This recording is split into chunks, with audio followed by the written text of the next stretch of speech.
ternama atau salon ternama biasanya mendapat bayaran 3 juta sampai 3.900.000 atau bahkan lebih.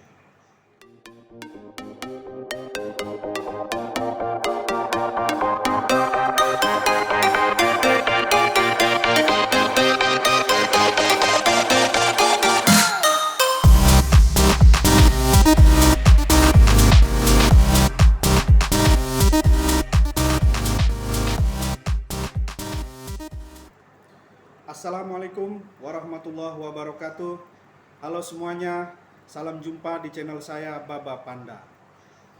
Pada video ini saya akan sharing atau menjelaskan pertanyaan dari beberapa teman, kolega, saudara, atau bahkan mungkin tetangga mengenai berapa jumlah penghasilan pekerja salon. Kita mulai dari seorang office boy. Office boy bertugas memastikan keadaan salon tetap oke dan tetap bersih.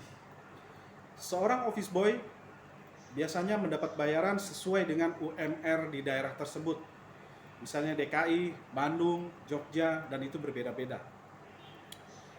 Office boy di Jakarta, di salon mall dan mall ternama atau salon ternama biasanya mendapat bayaran 3 juta sampai 3.900.000 atau bahkan lebih.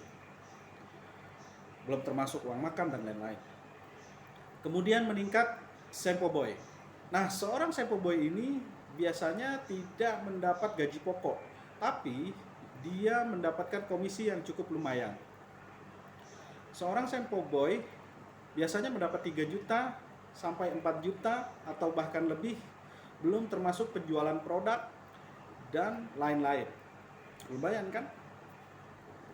Kemudian dari seorang sampo boy meningkat menjadi seorang asisten atau asisten hairdresser.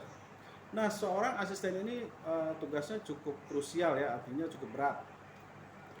Dia bertugas mewakili hairdresser yang tidak sempat melakukan tugas-tugas tersebut, terutama blow dry, coloring, terus keriting digital dan lain-lain.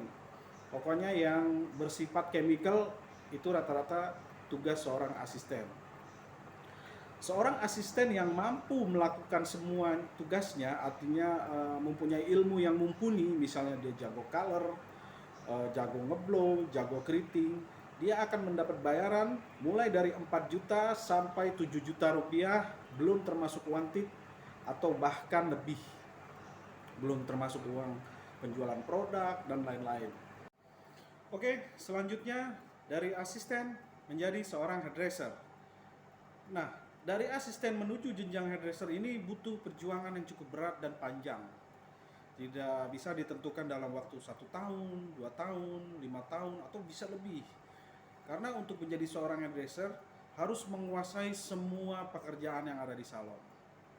Itulah kenapa ada hairdresser yang memang menguasai semua, ada hairdresser yang bisanya cuma hanya menggunting saja.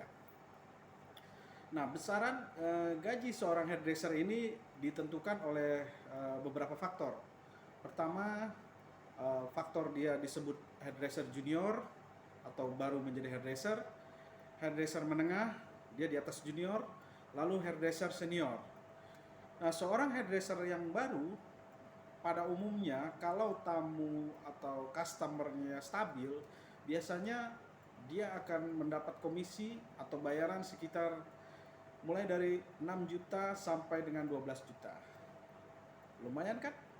Kemudian untuk hairdresser menengah biasanya mendapat bayaran mulai dari 12 juta sampai dengan 18 juta. Kemudian lebih meningkat lagi menjadi seorang hairdresser senior. Nah, hairdresser senior walaupun dia senior itu tidak bisa ditentukan berapa besaran jumlah yang dia dapat. Artinya begini, walaupun dia disebut senior tapi jumlah customernya tidak banyak, maka tidak banyak juga ya perolehan yang dia dapat. Tapi biasanya hairdresser senior yang jumlah tamunya banyak sekali dan stabil itu biasanya mulai dari 25 juta, bahkan bisa dapat 50 juta atau bahkan 70 juta atau bahkan sampai 100 juta. Pertanyaannya, bagaimana bisa mendapat sampai 100 juta? Oke, mari kita ikuti terus channel ini di Baba Panda. Sampai jumpa di channel berikutnya. Terima kasih.